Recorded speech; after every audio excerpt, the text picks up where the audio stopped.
S'il a bien un matériel dont je ne peux pas me passer au cabinet, c'est bien ma caméra d'empreinte optique. Je pense qu'il ne se passe pas un jour sans que je ne l'utilise. Alors j'ai une caméra qui commence à dater, une Carestream qui s'appelle maintenant Dexis 3600. C'est une ancienne génération, mais elle vieillit très bien et elle profite toujours des mises à jour du logiciel d'acquisition. J'ai pu tester au cabinet plusieurs caméras, des Carestream bien sûr, mais aussi des Medit, des caméras de Sirona Display, mais finalement aucune caméra qui viendrait d'un éventuel outsider.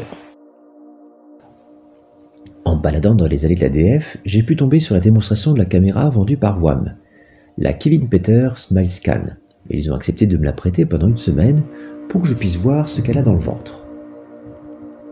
La caméra est issue d'une entreprise chinoise et ça se sent dans le manuel et dans les vidéos de démonstration. Seul le nom, Kevin Peter, fait occidental. À part cette caméra d'empreinte optique, l'entreprise a mis sur le marché un microscope opératoire, vendu par WAM, et une caméra intrabuccale. La caméra d'empreinte optique est livrée dans une mallette en métal, minimaliste, mais élégante et efficace. 4 embouts sont fournis, 2 grands et 2 petits.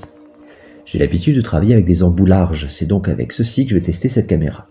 Petite déception, il n'y a rien de caché sous les mousses de transport. Ce que vous voyez, c'est ce que vous avez. Le manuel est simple, et les QR codes qui s'y rattachent permettent d'aller sur le site du fabricant pour récupérer des logiciels, mais pas celui d'acquisition, et des tutoriels supplémentaires. Alors, déjà, tout de go, ni son don, la SmileScan, ni son physique ne gagneront de concours d'originalité ou de beauté. C'est une caméra tout ce qu'il y a de plus basique, avec un corps en plastique, des vis apparentes, ce qui est plutôt un plus pour moi, et un câble USB qui semble être de l'USB 2.0, mais il faudra que je le vérifie. Le câble fait à peu près 1 mètre de long, ce qui est un peu court à mon goût, mais une rallonge USB installée et hop, la caméra arrive jusqu'à la tête de mon fauteuil. Petit point négatif, le câble n'est pas changeable.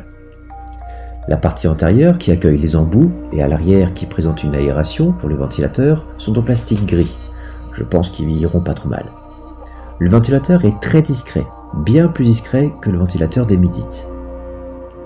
La caméra est uniquement alimentée par son port USB, ce qui est déjà une amélioration par rapport à ma CS3600 qui, elle, demande une alimentation externe en plus. Ses dimensions relativement réduites, sans être anorexique, et son poids plume la rend très facile à manipuler. Le poids étant concentré sur le milieu de la caméra, il est facile de prendre un point d'appui en bouche sans que l'appareil ne vienne basculer.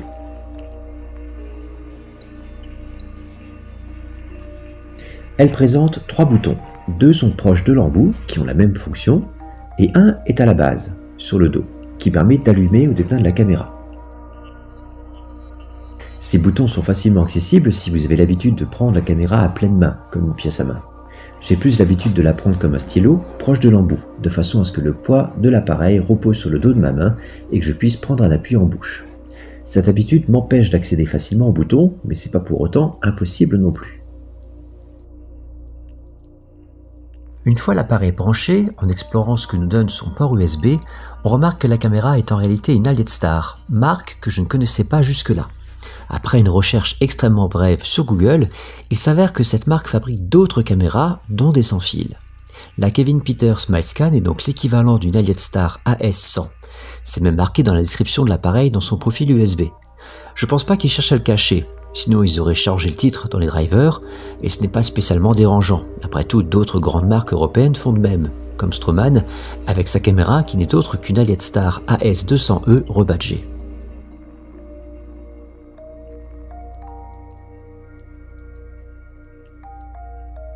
L'installation du logiciel est simple, un exécutable à télécharger et à installer. La signature du logiciel n'étant pas faite, vous devez passer outre les avertissements de Windows. La caméra n'est apparemment pas compatible avec macOS ou avec Linux. L'installation nous demande quelques précisions. Où installer le logiciel, ce qui est déjà pas mal pour un logiciel dentaire qui ont tous tendance à s'installer sur le disque principal. Vous choisissez la langue et la localisation de la base de données. Il est possible de la mettre sur un PC réseau ou un NAS si vous voulez. Dans mon test, et dans la plupart des tests que je fais, ne faisant pas confiance à la traduction, je préfère rester à l'anglais, vu que je ne parle pas chinois. L'installation terminée, il est temps de créer un compte. Pas de licence à acheter, juste un mail et un mot de passe feront l'affaire. On rentre ces informations dans l'écran de connexion et le logiciel nous invite à créer un patient, puis à lancer le scan. Pour ce test vidéo, je vous ai préparé 3 cas sur la petite dizaine d'empreintes que j'ai pu réaliser cette semaine. Une empreinte d'étude avant la réalisation de couronnes sur un plan, j'avais pas encore les scan body au cabinet, une empreinte de situation, et la plus difficile de toutes, une empreinte de prothèse complète. Cette première empreinte, qui est aussi la toute première que j'ai faite avec cette caméra, je vous la laisse en temps réel. Vous voyez dans la partie basse de votre écran la vision du logiciel d'acquisition. La caméra est réactive, à peine le bouton de démarrage d'acquisition pressé que le modèle s'affiche à l'écran. Le flux est rapide aussi, la caméra réagit très bien, et ça c'est agréable. L'orientation de l'image me perturbe un peu, ça doit être modifiable mais pour le moment je n'ai pas réussi à le corriger. Les sons accompagnant la prise d'image sont plutôt énervants. Ça va du bruit du radar, similaire à l'Omnicam de Desply, à une musique dont le sample ne dure pas plus que 5 secondes et se répète en boucle. Au plus d'une empreinte, j'ai tout simplement désactivé le feedback audio. Il n'y a pas moyen de personnaliser la musique dans les options, en tout cas pas pour le moment.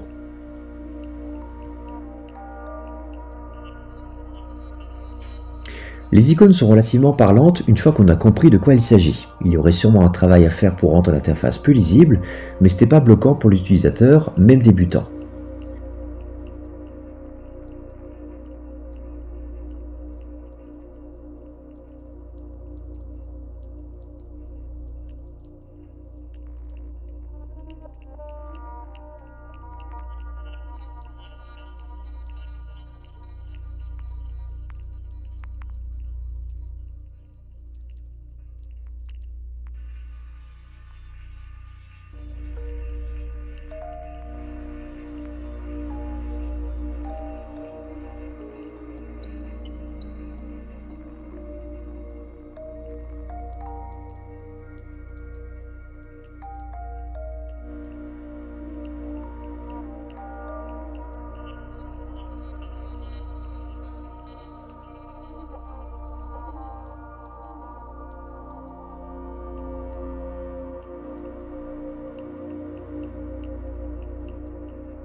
L'acquisition du maxillaire et de la mandibule terminée, on passe à l'occlusion.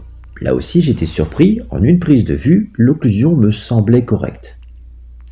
J'ai dû reprendre une partie de l'empreinte dans une zone qui était en contre-dépouille, mais une fois bien orientée, l'acquisition se fait sans trop de soucis. Je n'ai pas essayé de faire une empreinte exemplaire, la consultation avait déjà pris assez de temps avec mes quelques hésitations. L'affinage du modèle est assez rapide et, bonne surprise à nouveau, le logiciel utilise bien tous les processeurs logiques de ma machine. La consommation de la mémoire reste correcte et la carte graphique, comme d'habitude, cela coule douce.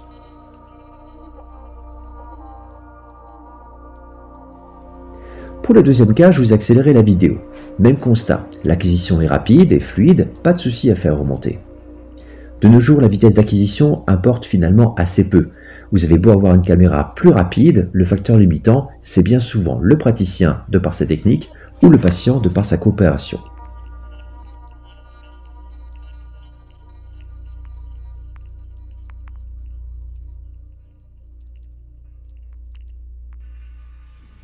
Pour le troisième cas, je me suis un peu plus amusé. Je devais faire une copie de prothèse existante d'une patiente. Les prothèses étant usées et lisses sur certaines parties, chose que les caméras détestent en général. J'ai fait l'acquisition en parallèle avec ma 3600 de Carestream et la caméra de test. Alors déjà j'ai fait l'erreur de ne pas désactiver la suppression des tissus mous sur la caméra de test, ce qui a ralenti la prise de vue. Une fois l'option désactivée, c'était bien plus facile de travailler. Pour la mandibule, pas de souci. La prothèse ayant suffisamment de détails pour permettre à la caméra de se positionner, ça s'est fait sans accroc majeur. Pour le maxillaire, par contre, c'est une autre histoire. Avec un palais parfaitement lisse et arrondi, ma caméra actuelle décroche et se perd. J'ai dû prendre plusieurs fois les zones pour y arriver. La SmileScan se débrouille un peu mieux, mais au final, j'ai quand même été plus rapide avec mon ancienne caméra, pas de beaucoup, mais quand même.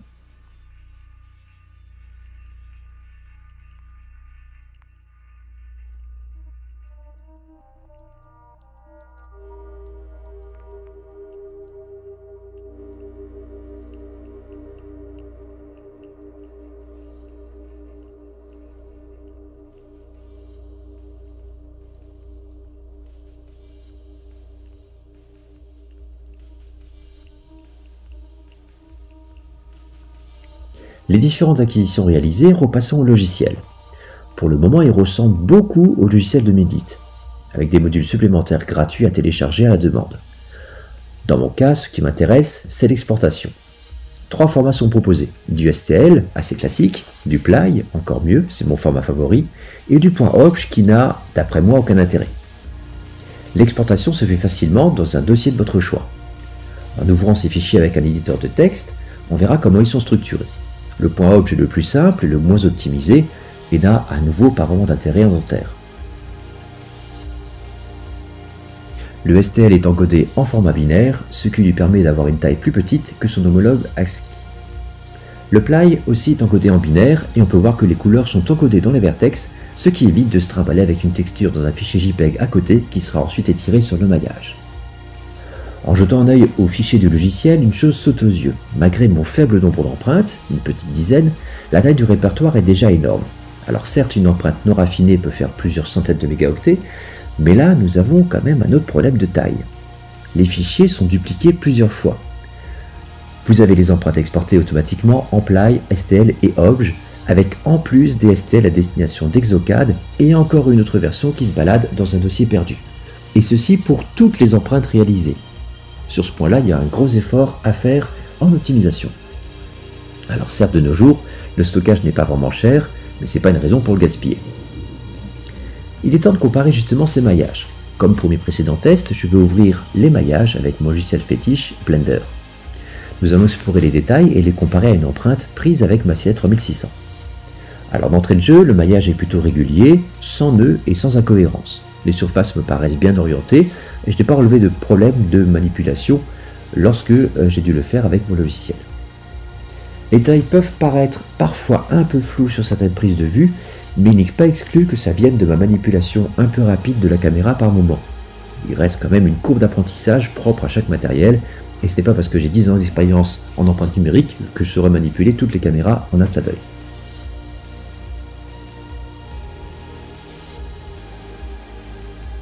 Vendu actuellement 12 000 € à peu près, avec un prix remisé à l'ADF, mais malheureusement à l'heure où sort la vidéo cette offre n'est plus disponible, pour un cabinet monopraticien, cette caméra mérite le coup d'œil. Le fait qu'elle soit en USB la rend tout de même transportable et échangeable d'une salle de soins à l'autre. Donc ne pensez pas que le câble soit un gros souci ou gênant si vous êtes plusieurs praticiens à l'utiliser. En conclusion, la SmileScan est une excellente surprise. Caméra sans prétention, elle pourrait faire de l'ombre à Medit dans le segment des caméras à bas prix. Le logiciel est encore un peu à la traîne face à son principal concurrent, mais pour un praticien qui cherche juste à faire des empreintes correctement, elle a déjà tout ce qu'il faut. Voilà, j'espère que ce test vous a plu, j'essaye de ne pas trop m'étendre pour le moment, mais n'hésitez pas à m'indiquer dans les commentaires ou via les différents canaux de discussion comment vous aimeriez que je présente les différents matériels que j'aurai la chance de pouvoir tester.